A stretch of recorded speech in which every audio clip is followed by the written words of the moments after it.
What was God really doing with the 10 plagues of Egypt?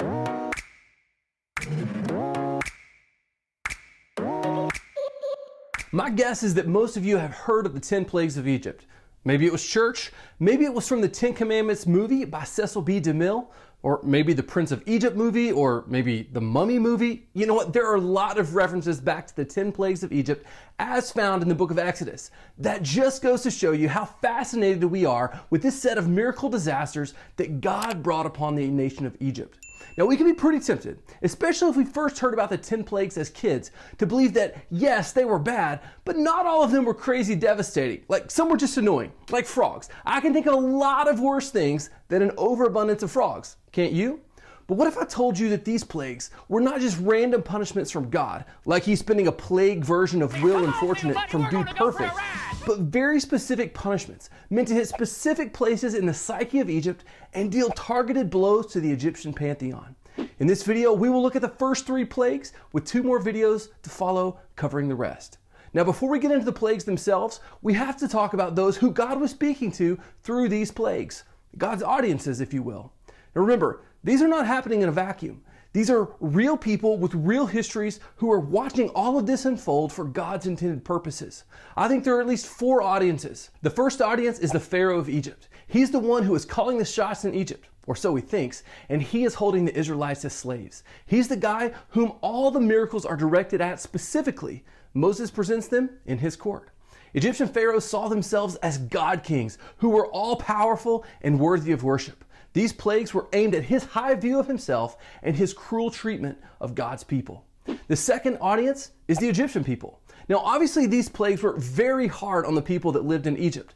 God is showing his divine power to them so that they might see the folly of worshiping Egypt's gods and turn to him. And according to Exodus 12:38, some of them did just that. The third audience was the Israelites. Remember, they had been slaves for a long, long time. When we hear they were slaves for over 400 years, our brains hear that big number but can't really process it. Let me explain it this way. A large portion of my audience is from the United States, so let's use that as a reference. The U.S. was founded in 1776 with the Declaration of Independence. That makes it 245 years old in 2021. That's just over half of the 400 years. So if the Founding Fathers' generation was the first generation enslaved by Egypt, we would still be in Egyptian slavery today with 155 years to go. That's 2176 if you're trying to do the math in your head. That would mean my great-great-great-great-great-grandchildren would be the generation that would first experience freedom. That's how long the Israelites were in Egypt. God just wasn't showing the Egyptians his power. He was putting his power on display for all of his people to see. And the last audience is the people living in the land that God had promised to Israel who were about to face judgment for their own sin. The people of the ancient Near East may not have had Twitter, but word spread quickly about God and all he had done to Egypt to rescue his people.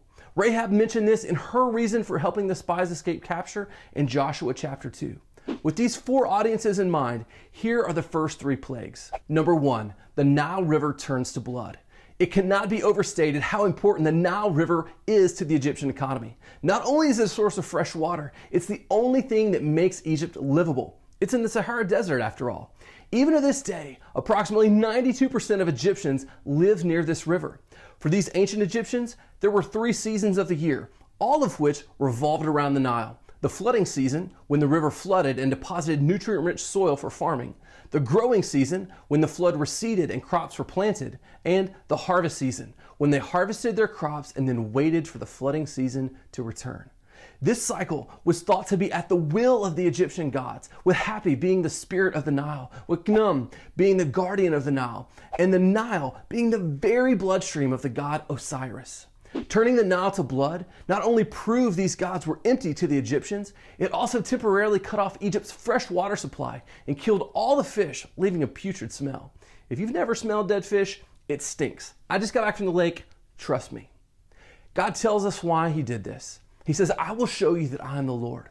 A couple of things to point out here. One, this disaster also affected the Israelites. They didn't have fresh water and they smelled the smell. Also, Pharaoh's magicians were able to replicate this miracle with their magic. For more on this, be sure to watch this video linked below the like button. Because they were able to do this, Pharaoh was not impressed. Maybe it's just me, but if you are battling miracles, don't do a disastrous thing to your own people. If I was Pharaoh and my magician somehow turned more fresh water into blood, I would have been like, what's wrong with you? Reverse that. Put it reverse, Terry. Put it reverse. After the river flowed, diluted the blood, and washed the blood downstream, we see the second miracle, frogs. In ancient Egypt, frogs were sacred and never to be killed. This was a serious affront to the Egyptian goddess Heket, the frog-headed goddess of fertility. God was like, you like frogs? Think they make you fertile? I'll give you all the frogs you want. And they were everywhere. They came out of the Nile and got in people's beds, in their ovens, just everywhere. And like the first miracle, this plague also affected the Israelites, and Pharaoh's magicians were able to replicate this miracle. Again, they produced more frogs, not less. They were not helpful. Not a great plan.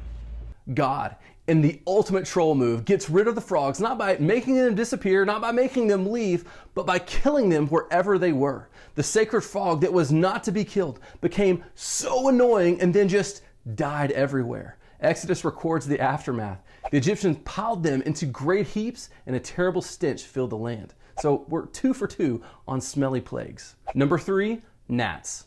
God tells Aaron, Moses' brother, to strike the ground and the dust of the earth would become gnats. The King James Version says lice, but the Hebrew really reflects what you and I in modern English would call gnats, small winged bugs. This is a judgment on Geb, the Egyptian god of the earth meaning ground. That's why Aaron striking the ground is specifically mentioned. Like the first two, the Israelites were also affected by this one, but unlike the first two, Pharaoh's magicians tried to do the same thing with their secret arts, but this time they failed. This is the finger of God, the magicians proclaimed to Pharaoh. I need to concentrate here for a second. Come on, man. Where's your gun? I don't know, we should have been having a thing. There's no time for a thing. I know. That's the thing right there. Let's go.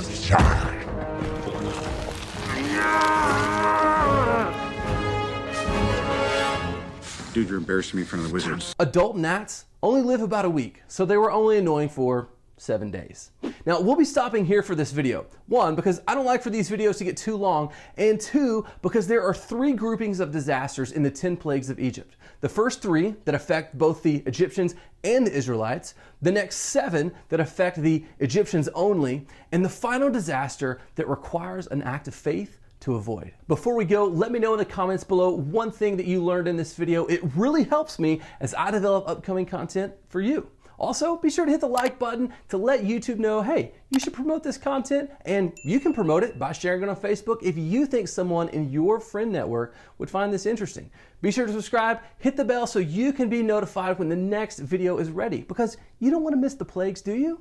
Before we go, a word about Lifeword. They are doing incredible work all around the world, bringing the good news of Jesus to even the most remote locations through radio and the most connected locations through the internet. If you haven't checked them out on YouTube, be sure to do that. It is content worth watching.